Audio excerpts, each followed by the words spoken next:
തൃശൂർ മാപ്രാണത്ത് സ്വകാര്യ ബസ്സുകൾ തമ്മിൽ കൂട്ടിയിടിച്ച് 30ഓളം പേർക്ക് പരിക്ക്. ഇന്ന് രാവിലെയായിരുന്നു അപകടം. ഇരിങ്ങാലക്കുട ഭാഗത്തു നിന്നും തൃശൂർ ഭാഗത്തേക്ക് പോവുകയായിരുന്ന AK സൺസ് എന്ന ഓർഡിനറി ബസ്സിന് പുറകിൽ MS മേനോൻ എന്ന ലിമിറ്റഡ് സ്റ്റോപ്പ് ഇടിക്കുകയായിരുന്നു. ലിമിറ്റഡ് സ്റ്റോപ്പ് ബസ്സിലെ യാത്രക്കാർക്കാണ് കൂടുതൽ പരിക്ക് പറ്റിയിട്ടുള്ളത്. ഇവരെ സമീപത്തെ ആശുപത്രിയിൽ പ്രവേശിപ്പിച്ചിരിക്കുകയാണ്. വിശദാംശങ്ങളുമായി അനീഷ് ആന്റണി തൃശൂരിൽ നിന്നും ചേരുന്നു. അനീഷ്, 30ഓളം പേർക്കാണ് പരിക്ക് പറ്റിയിട്ടുള്ളത് അപകടത്തിൽ. നിലവിലെ അവസ്ഥ എങ്ങനെയാണ് അനീഷ്? ഭദ്ര, ഇന്ന് രാവിലെയാണ് അപകടമുണ്ടായത്. തൃശ്ശൂര് മാപ്രാണം, ഇരിങ്ങാലക്കുടയ്ക്കടുത്ത് മാപ്രാണം എന്ന് പറയുന്ന സ്ഥലത്താണ് അപകടമുണ്ടായത്. മാപ്രാണം ലാൽ സ്വകാര്യ ആശുപത്രിക്ക് സമീപത്ത് വെച്ചായിരുന്നു അപകടമുണ്ടായത്. ഇരിങ്ങാലക്കുട ഭാഗത്തു നിന്നും തൃശൂർ ഭാഗത്തേക്ക് പോവുകയായിരുന്ന AK സൺസ് എന്ന ഓർഡിനറി സ്വകാര്യ ബസ്സിന് പുറകിൽ MS മേനോൻ എന്ന ലിമിറ്റഡ് ബസ് വന്നിടിക്കുകയായിരുന്നു. ഇടിയുടെ ആഘാതത്തിൽ MS മേനോൻ എന്ന ബസിന്റെ മുൻഭാഗം തകർന്നിട്ടുണ്ട്. അപകടത്തിൽ 30ഓളം പേർക്ക് പരിക്കേറ്റു.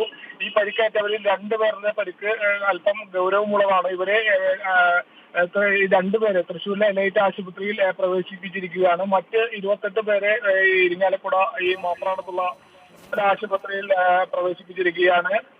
അപകടത്തെ തുടർന്ന് ഈ കൊടുങ്ങല്ലൂർ ഷൊർണൂർ സംസ്ഥാന പാതയിൽ 3/4 മണിക്കൂറോളം ഗതാഗത തടസ്സമുണ്ടായി. ഈ മേഖലയിൽ സ്വകാര്യ ബസ്സുകൾ അടിക്കടി അപകടത്തിൽപ്പെടുന്ന ഒരു സ്ഥിതിവിശേഷമുണ്ട്.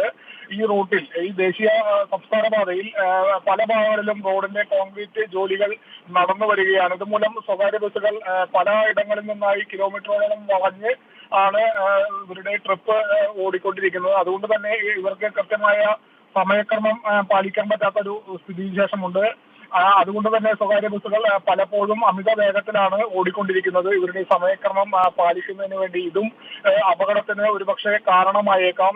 ഇതുകൊണ്ട് തന്നെയായിരിക്കണം ഒരുപക്ഷെ കഴിഞ്ഞ കുറച്ച് ദിവസങ്ങളിലായി പലപ്പോഴായി സ്വകാര്യ ബസ്സുകൾ അപകടത്തിൽപ്പെടുന്ന ഒരു സ്ഥിതിവിശേഷമുണ്ട്. എന്തായാലും നാട്ടുകാർ വളരെ പ്രതിഷേധത്തിലാണ്. ഈ അപകടം കുറയ്ക്കുന്നതിനുള്ള ഒരു നടപടികളും അധികൃതരുടെ ഭാഗത്തു നിന്ന് സ്വീകരിക്കുന്നില്ല എന്നൊരു ആക്ഷേപവും നാട്ടുകാരുടെ ഭാഗത്തു നിന്നുണ്ട്. എന്തായാലും അപകടത്തിൽ 30ഓളം പേർക്ക് പരിക്കേറ്റിട്ടുണ്ട്. ഭദ്ര, അനീഷ്, നമുക്കറിയാം ഈ AI ക്യാമറ അടക്കമുള്ള സംവിധാനങ്ങളൊക്കെ തന്നെ വരുന്നുണ്ട്. എന്നിട്ട് പോലും അതായത് കഴിഞ്ഞ മാസമാണ് ഈ AI ക്യാമറ പ്രവർത്തന സജ്ജമായിട്ടുള്ളത്. പക്ഷേ ഒരു നടപടി, അത് അടുത്ത 5-ാം തീയതി മുതൽക്കാണ് ഒരു നടപടിയിലേക്ക് കാര്യങ്ങൾ പോകുന്നത്. അതിന് മുന്നോടിയായി ചില ബോധവൽക്കരണവും കാര്യങ്ങളൊക്കെ തന്നെ നടക്കുന്നുണ്ട്. എങ്കിൽ പോലും ആളുകൾ അതൊന്നും കണക്കിലെടുക്കുന്നില്ല എന്ന് തന്നെ ഈ അപകടങ്ങളിൽ നിന്ന് മനസ്സിലാക്കേണ്ടിയിരിക്കുന്നില്ലേ അനീഷ്? ഭദ്ര, ഈ AI ക്യാമറയും ഈ അപകടവും തമ്മിൽ യാതൊരു ബന്ധവുമില്ല. കാരണം AI ക്യാമറ ജൂൺ 5 മുതലാണ് പ്രവർത്തനക്ഷമമാകുക. എന്തായാലും ജൂൺ 5-ന് ശേഷം ഒരുപക്ഷെ വാഹനങ്ങൾ, അമിത വേഗത്തിൽ പോകുന്ന വാഹനങ്ങൾക്ക് പിഴ ഈടാക്കും. ആ സമയങ്ങളിൽ ഒരുപക്ഷെ സ്വകാര്യ ബസ്സുകൾ ഉൾപ്പെടെയുള്ള വാഹനങ്ങൾ ഒരുപക്ഷെ ഈ ക്യാമറ സംവിധാനം പ്രവർത്തനമാകുമ്പോൾ വേഗത കുറച്ച് പോകുന്ന ഒരു സാഹചര്യം ഉണ്ടായേക്കാം. അത് സ്വകാര്യ ബസ് എന്നല്ല, മറ്റു വാഹനങ്ങൾ ഉൾപ്പെടെയുള്ളവ നിയമം പാലിച്ച് ഓടുമായിരിക്കാം. എന്തായാലും ഈ അപകടത്തിന്റെ കാരണം, ഈ പറയുന്ന പ്രധാനപ്പെട്ട കാരണം ഞാൻ നേരത്തെ പറഞ്ഞതുപോലെ ബസ്സുകൾക്ക് കൃത്യമായ സമയനിഷ്ഠ പാലിക്കാൻ കഴിയാത്തൊരു സാഹചര്യമാണ് ഈ റൂട്ടിലുള്ളത്.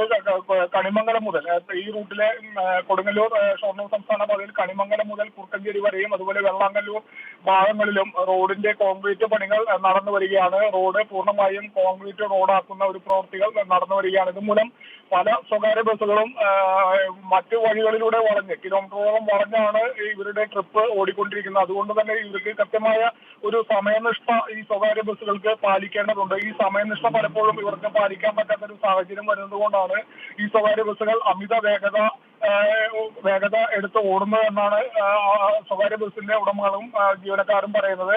എന്തായാലും നാട്ടുകാർ പറയുന്നത് ഈ ഇത്തരമൊരു അമിത വേഗത മൂലമുണ്ടാകുന്ന അപകടങ്ങൾക്ക് അധികൃതർ ഒരു കടിഞ്ഞാണിടാൻ ഈ പല അപകടങ്ങൾ ഉണ്ടായിട്ട് പോലും അധികൃതർ ഇതിന് ശ്രമിക്കുന്നില്ല എന്നൊരു ആക്ഷേപം നാട്ടുകാരുടെ ഭാഗത്തു നിന്നുണ്ട്. എന്തായാലും ജൂൺ 5-ന് ശേഷം ഈ റൂട്ടിൽ എവിടെയെങ്കിലും അവർക്ക് AI ക്യാമറ ഉണ്ടെങ്കിൽ ഒരുപക്ഷെ ബസ്സുകൾ അല്ലെങ്കിൽ മറ്റു വാഹനങ്ങൾ ഒരുപക്ഷെ വേഗത കുറച്ച് ഓടും എന്ന് നമുക്ക് പ്രതീക്ഷിക്കാം. ഭദ്ര, ശരി അനീഷ്, എന്തായാലും ഈ മത്സരയോട്ടം തന്നെയാണ് പലപ്പോഴും അപകടങ്ങൾക്ക് കാരണം, പ്രത്യേകിച്ച് ബസ് അപകടങ്ങൾക്ക് കാരണം. ഇപ്പോൾ ഇതാ തൃശ്ശൂർ ഇരിങ്ങാലക്കുട ഭാഗത്തും അത്തരത്തിലുള്ള ഒരു അപകടം തന്നെയാണ് ഉണ്ടായിട്ടുള്ളത്. അപകടത്തിൽ 30ഓളം പേർക്കാണ് പരിക്ക് പറ്റിയിട്ടുള്ളത്. ഇവരിൽ ചിലരുടെ നില ഗുരുതരമാണ് എന്നും അറിയാൻ സാധിക്കുന്നുണ്ട്. ബാക്കിയുള്ളവരെ സ്വകാര്യ ആശുപത്രികളിലൊക്കെ തന്നെയായി പ്രവേശിപ്പിച്ചിരിക്കുകയാണ്. ഇന്ന് രാവിലെയാണ് ഈ ദാരുണ സംഭവം ഉണ്ടായിട്ടുള്ളത്? വിശദാംശങ്ങൾ നൽകുകയായിരുന്നു അനീഷ ആന്റണി.